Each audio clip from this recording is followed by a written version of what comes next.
आज मी तुम्हाला सांगणार आहे म्हणजे आपण रोजच्या जीवनामध्ये कसं काय मनशांती आणू शकतो.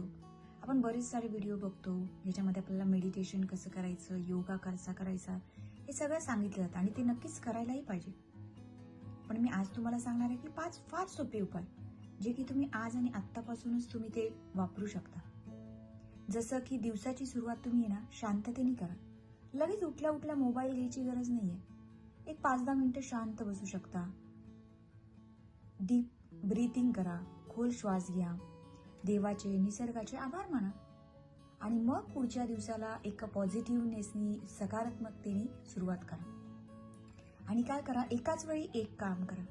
मला माहिती आहे की हे जग मल्टीटास्किंगचं आहे, म्हणजे एका वेळी बरीचशी कामं करायची. पण कधी कधी ना अशी अनेक कामं एकाच वेळेस केल्याने काय होतं, मन खूप गोंधळतं.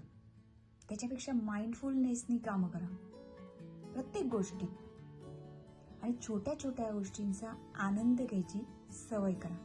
त्याच्यामध्ये आनंद शोधा. निवांत बसून एक कप चहा जरी पित असेल तरी त्याच्यात खूप सारा आनंद आहे आणि समाधान सुद्धा आहे. आणि या छोट्या क्षणांमध्येच खूप मोठा आनंद असतो खरं तर. दुसरी एक गोष्ट जी तुम्ही करू शकता ती म्हणजे अपेक्षा कमी ठेवायच्या. कारण कसं आहे, जास्त अपेक्षा म्हणजे जास्त निराशा. त्यामुळे स्वतःकडून आणि इतरांकडून जास्त अपेक्षा ठेवू नका. स्वतःकडून सुद्धा म्हणजे दुसऱ्यांकडे बघून अरे त्याच्याकडे इतकं, मला इतकं करायलाच पाहिजे, त्याची मुलं इतकं करतायत, माझ्या मुलांनाही आलं पाहिजे, इतकं काही करायची गरज नाही. त्यामुळे आपल्याकडून अपेक्षा ह्या आपल्यासाठी ठेवा. दुसऱ्यांकडे बघून आपली अपेक्षा वाढवू नका.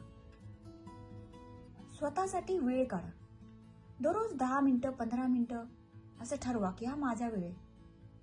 मग तुम्हाला जे आवडतं ते तुम्ही त्याच्यामध्ये करू शकता. जसं की तुम्ही बुक रीड करू शकता, चालायला जाऊ शकता, गाणी ऐकू शकता, ध्यान करू शकता. तुम्हाला जे आवडतं ते तुम्ही करू शकता, पण तो फक्त वेळ तुमचा स्वतःचा हवा. आणि शेवटची एक गोष्ट म्हणजे काय माहिती, माफ करा आणि पुढे जा. कुठलीही गोष्ट मनात ठेवू नका.